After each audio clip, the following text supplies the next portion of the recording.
कभी सोचा है कि एक सरकारी पॉलिसी में इतनी ताकत हो सकती है कि वो पूरे साम्राज्य की इकोनॉमी को हिला दे, कुछ लोगों को मालामाल कर दे और बाकी कई लोगों को बर्बादी की कगार पर ले आए। मुगल भारत में ऐसा ही हुआ था और उस पॉलिसी का नाम था इजारेदारी सिस्टम। आज हम यही समझने वाले हैं कि कैसे टैक्स वसूलने के इस एक ठेके ने व्यापारियों और खास तौर पर हिंदू व्यापारी वर्ग की तकदीर को हमेशा के लिए बदल कर रख दिया। ये लाइन देखिए, एक सरकारी ठेका जिसने भारतीय व्यापार की कमर तोड़ दी। सुनने में बहुत बड़ी बात लगती है ना, लेकिन ये कोई मामूली कॉन्ट्रैक्ट नहीं था।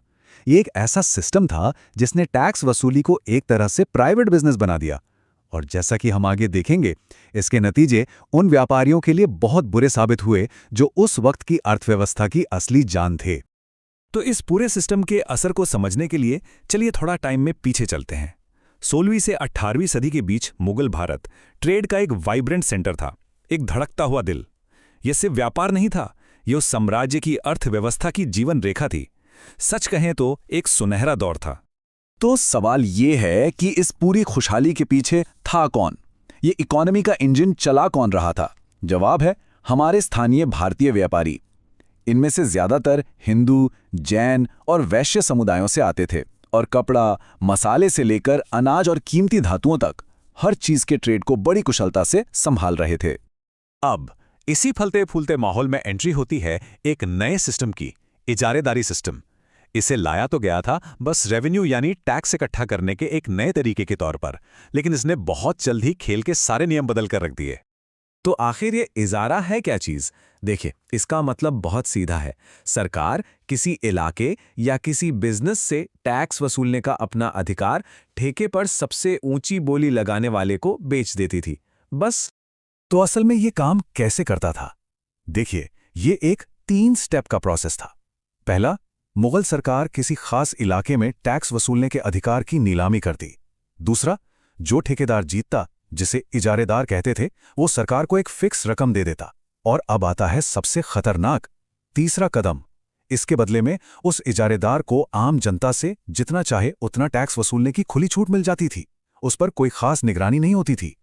मतलब जो चीज कागज पर एक टैक्स सिस्टम थी, वो असलियत में स्टेट स्पॉन्सर्ड प्राइवेट एक्सटॉर्शन यानी सरकारी शय पर चलने वाली एक निजी वसूली बन गई, और यहीं से सारी मुसीबतें शुरू हुईं। तो अब सोचिए, एक आम व्यापारी के लिए इसका क्या मतलब था। चलिए देखते हैं कि जमीन पर काम कर रहे व्यापारियों पर इसका फौरन क्या असर पड़ा। इजारेदारों ने भाई अपनी पावर का पूरा गलत इस्तेमाल करना शुरू कर दिया। वो सरकारी रेट से कई ज्यादा टैक्स वसूलते थे, और तो और उन्होंने अपनी मर्जी से नए नए टैक्स बना लिए। अतिरिक्त चुंगी, पता नहीं कौन सा रास्ता शुल्क, यहां तक कि अपना माल गोदाम में रखने का भी टैक्स। और अगर किसी व्यापारी ने हिम्मत करके आवाज उठाई तो सीधा उसका माल जब्त या दुकान पर ताला। और ऐसा नहीं है कि ये बातें हम आज कह रहे हैं। उस जमाने के एक यूरोपियन ट्रैवलर थे, फ्रांसवा बर्नियर। उन्होंने अपनी आंखों से ये सब देखा था और उन्होंने इसे मनमानी वसूली की व्यवस्था का नाम दिया। ये इस बात का सबूत है कि प्रॉब्लम कितनी बड़ी और फैली हुई थी। इस सिस्टम ने एक और बहुत खतरनाक चीज की। इसने समाज में एक तरह से 2 हिस्से बना दिए।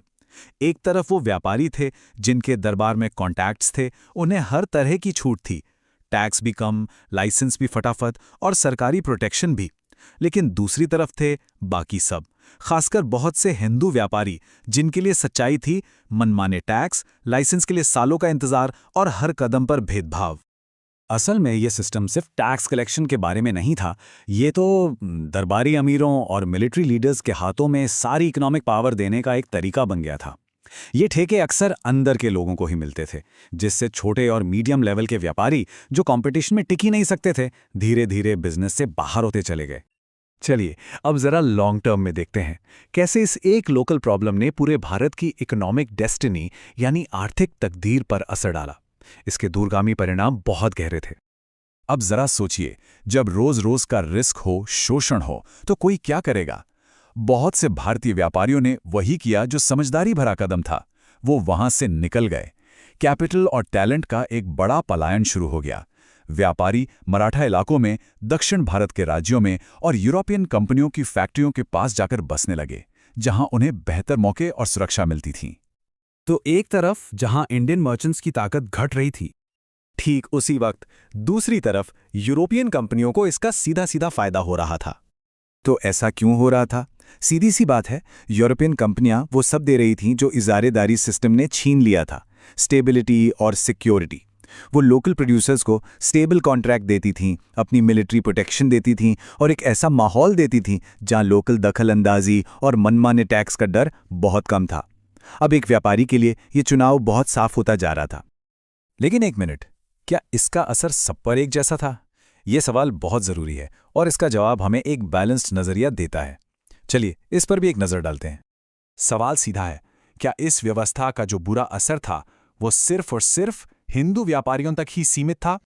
देखिए, इसका जवाब हाँ या ना में नहीं है। ये सिस्टम था तो सबके लिए ही शोषणकारी। कई मुस्लिम व्यापारियों को भी इससे नुकसान हुआ, इसमें कोई शक नहीं। लेकिन जो इसका बोझ था वो हिंदू व्यापारियों पर कहीं ज़्यादा पड़ा। इसकी सीधी साधी वजहें थीं। एक तो व्यापारियों में उनकी संख्या बहुत ज़्यादा थी, दूसरा उनका बिजनेस लोकल मार्केट पर ज़्यादा डिपेंडेंट था, जो इजारेदारों के लिए आसान टारगेट थे, और तीसरा उन्हें दरबार से भी आमतौर पर कम प्रोटेक्शन मिलती थी। तो चलिए अब इस पूरी कहानी को समेटते हैं। आखिर में इस इजारेदारी सिस्टम की विरासत क्या रही? इस पॉलिसी और उसके नतीजों का फाइनल स्कोर कार्ड क्या था? अगर हिसाब लगाया जाए तो शॉर्ट टर्म में तो मुगल सरकार को खूब पैसा मिला, इसमें कोई दो राय नहीं। लेकिन लॉन्ग टर्म में जो नुकसान हुआ वो बहुत बड़ा था। व्यापार की आज़ादी घट गई, लोकल बिजनेस कमज़ोर पड़ गया और पूरा का पूरा मार्केट बस कुछ ताकतवर हाथों में सिमट कर रह गया। ये सौदा बहुत ही महंगा पड़ा। और ये पूरा किस्सा हमें आज एक बहुत बड़े सवाल पर लाके छोड़ देता है कि जब भी कोई पॉलिसी बनती है तो उसके अनजाने सामाजिक नतीजों के बारे में, यानी अनइंटेंडेड सोशल कॉन्सिक्वेंसेस के बारे में सोचना कितना ज़रूरी है। ये एक ऐसा सबक है जो इतिहास हमें बार बार सिखाता है।